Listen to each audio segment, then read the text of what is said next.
All right, so we had massive chaos last night in the college football world for conference championship week, and the committee has a massive decision to make in about an hour. So we will see what they go with, and I think it's pretty cut and dry what they should do. I think it's set out for them pretty simply, and all you have to do is win your games.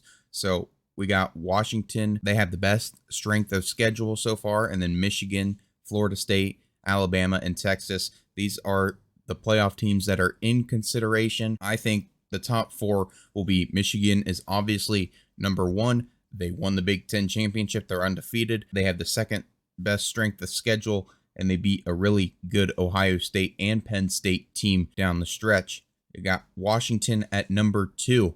I think they'll put Washington number two because Washington, even though they have the best strength of schedule, they've looked shaky at times, and you don't know what you're going to get with Washington fully, but they are looking really good right now, and they're playing really good football, and they beat Oregon for a second time and win the Pac-12 in its last year that it's a conference. You got Florida State. Florida State, even though they are without Jordan Travis and without their backup quarterback, Roadrunner, as I like to call him, they won the ACC. They have a good strength of schedule, and they won all of their games they should have. They should be in.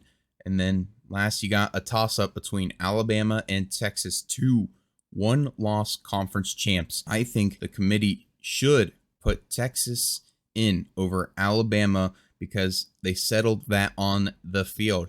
It doesn't matter who's playing better football right now or who beat Georgia. It really doesn't matter. If Georgia wanted to get in, they should have won their game, but I don't think that's really a wide complaint right now. Alabama should not be in over Texas because Texas beat them on the field, whether if it's the same Alabama team in week 2 or not. They settled it on the field. They played the game. And not only that, it was a road win for Texas. Winning on the road is much harder to do than winning at home, especially by double digits. But Texas smoked Oklahoma State in the Big 12 title game, and I think the committee should put them in over Alabama, cut and dry. What we should get for the New Year's 6 games, we should get the best possible matchups we can instead of conference ties.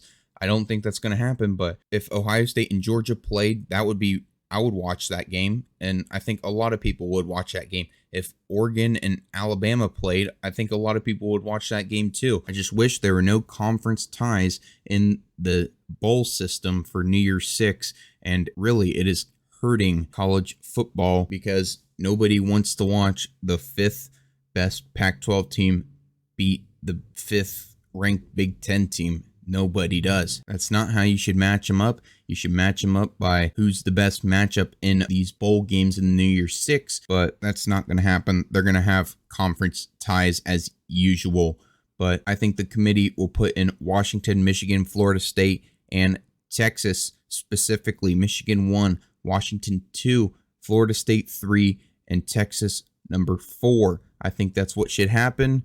And you have 3 undefeated conference champs, 2 one-loss conference champs.